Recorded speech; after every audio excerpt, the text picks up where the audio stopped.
Today's video is all about ROI, return on investment. Now, before we go any further, I'd just like to add that this is not advice, this is information only. If you like today's video, if you like the content, give it a little like. Subscribe to the channel and help me get the content out there. Today's video is going to be all about return on investment. It's very important when it comes to investing to do your sums.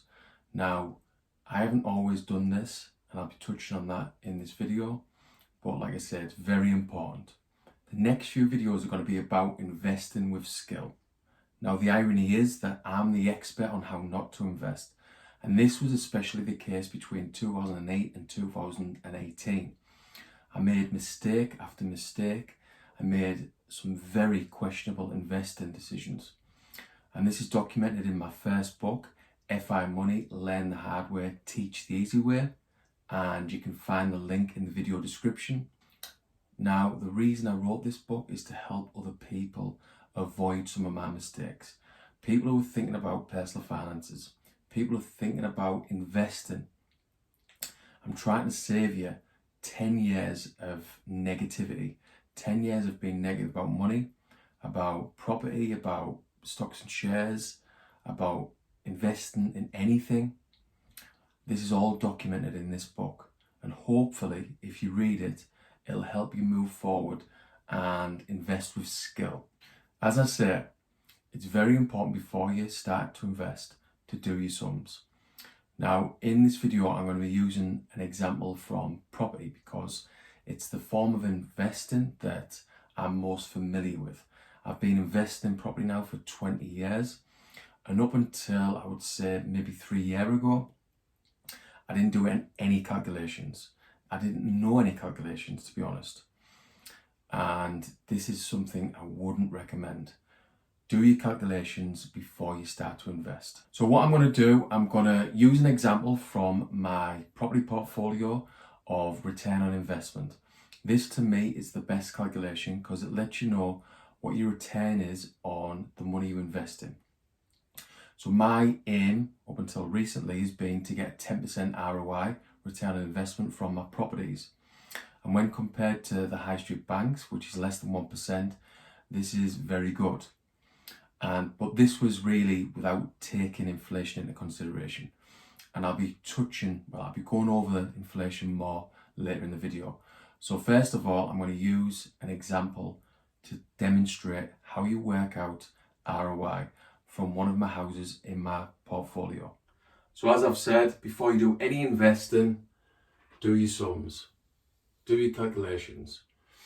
Now, the three main calculations when it comes to property are gross yield, which is your income per annum divided by your purchase price, net yield, which is your profit per annum divided by your purchase price, and ROI. ROI is the one that most property investors use because it lets you know what return you're getting on the money you invest in. Now, ROI is profit per annum divided by total investment. I'm going to be going over ROI in a little example from my fourth rental property. So rental number 4, purchase price, and this was back at the start of 2019. The purchase price was 90,000. I bought this BMV below market value. Originally it was on the market for 140. It went down to 120, and after a bit of negotiation I managed to get it over the line for 90,000. So I bought it for 90,000 and the deposit was 22,500, which is at 75% loan to value. The renovation cost was 10,000. So that's a total investment of 35,000, and that is 22,500 deposit plus 10,000 renovation plus 2,500 fees, solicitor fees, things like that. Now, the profit per annum is 3.6k, 3,600, and that is how to work that out. Is your profit per annum is the rent minus costs, things like mortgage, insurance, maintenance. So I worked this out by I got the rent of 550 minus mortgage of 180 plus £20 insurance plus £50. So the total cost coming out at 250, and that's where I get my £300 profit per calendar month. Now 300 times 12 gives you 3.6k, 3,600 per annum. So the ROI is the profit per annum divided by the total investment. So it's 3,600 divided by 35,000 equals an ROI of 10.3%. I went just above my target of 10%, but it gets even better because 6 months later I was able to remortgage the property because I bought it below market value, and I was also able to add value with a refurb. This is called momentum investing. So the plan is to get your initial deposit out, or most of your deposit, and go on to the next property. And that's exactly what I've done. So 6 months later, after getting rental number 4 for BMV and adding value, I got the remortgage and the house was valued at 120,000. So the mortgage is now at 90,000. So the deposit money was recycled. So now the money left in the deal was now at 12,500, and that's the refurb costs plus the fees. So I've got a new ROI of 3,600 divided by 12,500, which gives you 24%. So this is a really good ROI for a single let. So this demonstrates how to calculate ROI, return on investment, by using a little property example from my portfolio. Up until recently, my target ROI has been 10% for my properties, but this was without really taking inflation into account. Now, over the last 6 months, I've really started looking into inflation, the nasty effects of inflation. In previous years, I was thinking inflation was 2%, so I wasn't giving it too much thought.